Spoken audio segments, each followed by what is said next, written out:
제 지인으로부터 오늘 새벽에 한 편의 글을 받았습니다. 정말 나라를 걱정하는 분이신데 걱정스럽다며 임방이라는 분이 쓴 글을 제게 보내주셨습니다. 나라 걱정하는 마음으로 예리하게 시국을 진단하고 있어서 여러분과 함께 나누려고 합니다. 깜나라 조진국 시간입니다.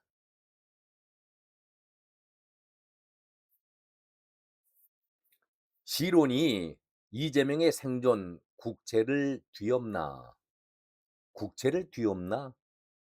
참 어마무시한 그런 제목 아니겠습니까? 국채라는 것이 도대체 무엇입니까? 나라의 주권을 누가 소유하고 있는가? 주권이 군주에게 있다면은 군주국가, 국민들에게 있다면은 공화국으로 불리우는데 우리나라는 주권이 국민에게 있는 민주주의 공화국 아니겠습니까? 그런데 이 국채를 뒤엎는다. 아주 심각한 얘기 아니겠습니까?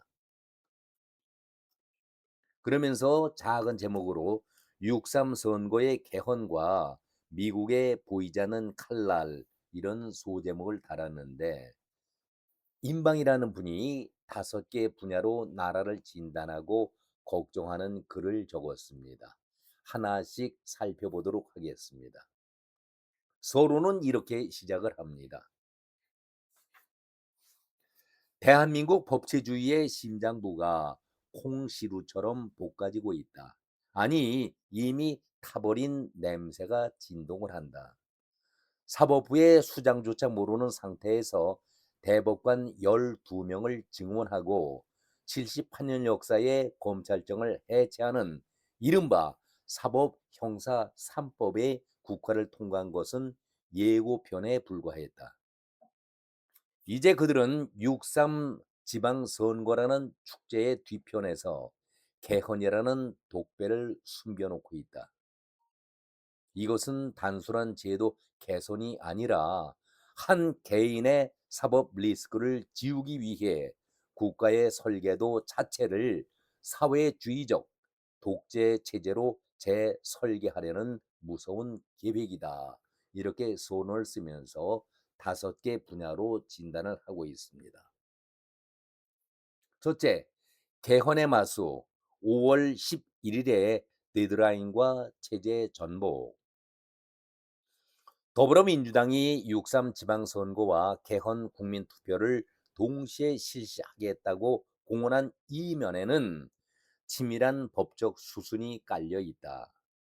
헌법 개정안은 국회 의결 후에 20일 이상의 공고 기간을 거쳐야 하는데 그들은 늦어도 5월 11일까지 국회 본회의의 통과를 노릴 것이다. 문제는 그 내용이다. 5.18 정신 수록이라는 감성적 외피 속에 대통령 권한 무력화와 지방 분권형 연방제를 끼워 넣는다면 이는 실질적인 국제 변경이다. 중요한 얘기를 지적하고 있습니다.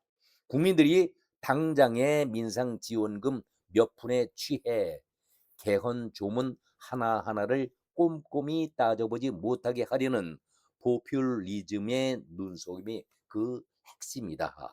이렇게 지적을 하고 있습니다. 두 번째, 800만 불 대북송금, 미국의 사법적 우익과 수술 이런 제목 아래 이재명 생존의 몸부림은 이제 국내 법정을 넘어서 국제 사법 영역으로 확장된다. 800만 달러라는 거금이 미국 달러로 북한에 전달된 사실은 미 재무부와 연방 검찰이 개입할 수 있는 가장 확실한 법적 고리이다. 제가 여러 차례 이 시간을 통해서 이 문제를 지적한 것을 임방이라는 분도 똑같이 지적을 하고 있습니다. 이거 심각한 문제입니다. 미국은 자국 통화가 국제 제재를 위반하여 적대국으로 흘러 들어간 경우 자국법의 역외 적용을 통해서 직접 수사권을 행사할 수 있다. 트럼프가 직접 공언하지 않았었습니까? 만약 트럼프 행정부가 이 사건을 국제자금 세탁으로 규정한다면 한국사법부의 유약함과 관계없이 이재명 소환은 국제적 사법 이슈화한다. 중요한 지적이지요. 체포영장, 체포영장 발부만으로도 그에 대한 응징이 된다. 동시에 체제의 변경을 통해서라도 개인의 사활을 걸며 집단의 이익을 꾀하려는 데에 미국은 강력한 경고를 날릴 것이다. 세 번째 항목으로 환율 조작국가 제2의 외환 위기, 경제적 사형 선고라는 제목으로 내용을 분석하고 있습니다. 정치적 혼란은 필연적으로 경제적 파멸을 부르고 있다.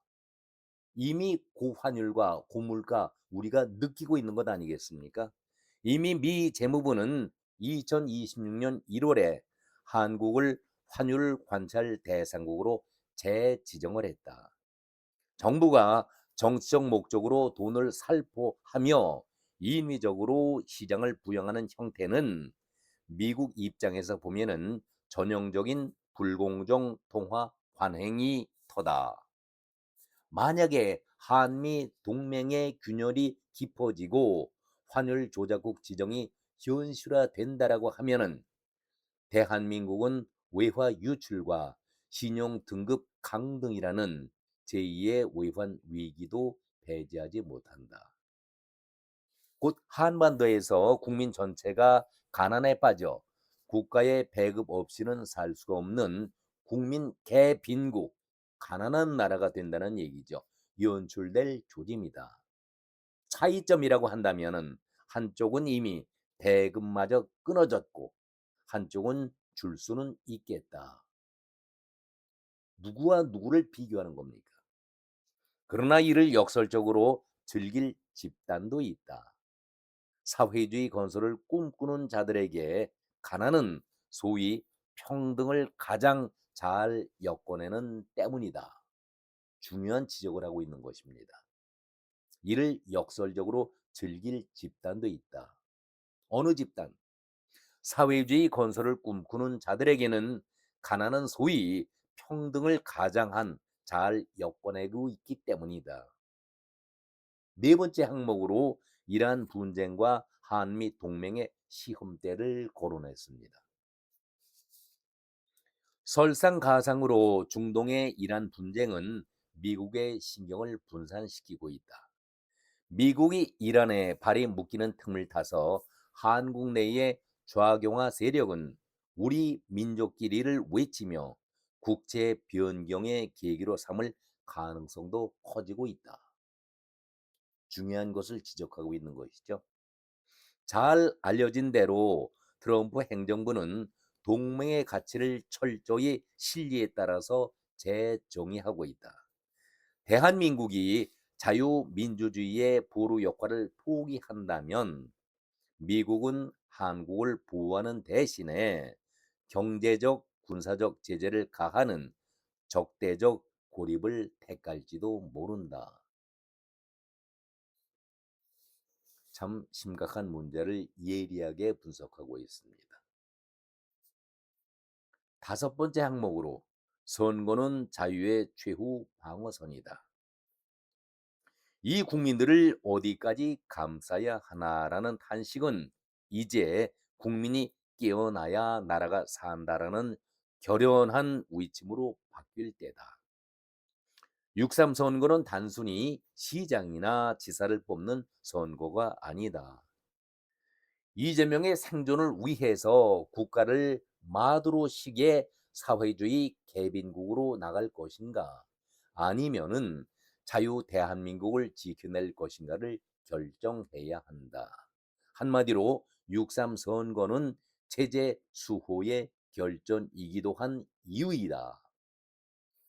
그렇게 국민 의식이 바로 선다면 오늘의 법치가 정의의 가닥을 잡지 못하고 콩시루처럼 볶아지는 이 암흑의 시대를 개탄하며 타개하리라. 우리가 정신을 차려야만 마두로식의 사회주의 개빈국으로 가지 않고 자유 대한민국을 유지할 수가 있기 위해서라도 우리가 정신을 차려야 되지 않겠는가.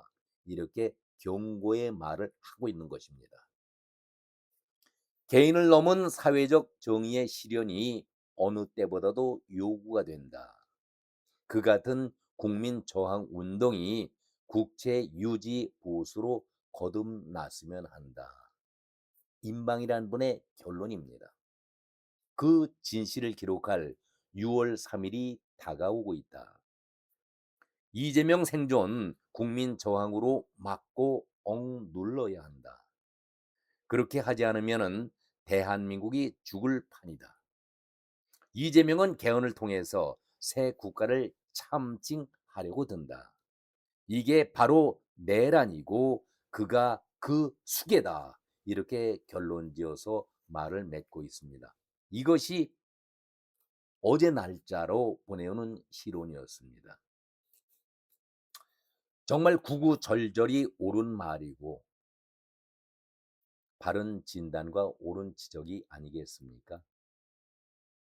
이 나라는 이재명 하나를 지키기 위해서 법도 마음대로 바꾸고 삼권 분립도 무력화시키는 총통의 나라가 결코 아닙니다. 결코 그럴 수도 없고 절대로 그래서도 안 됩니다. 민주졸개들 정신을 차려야 합니다.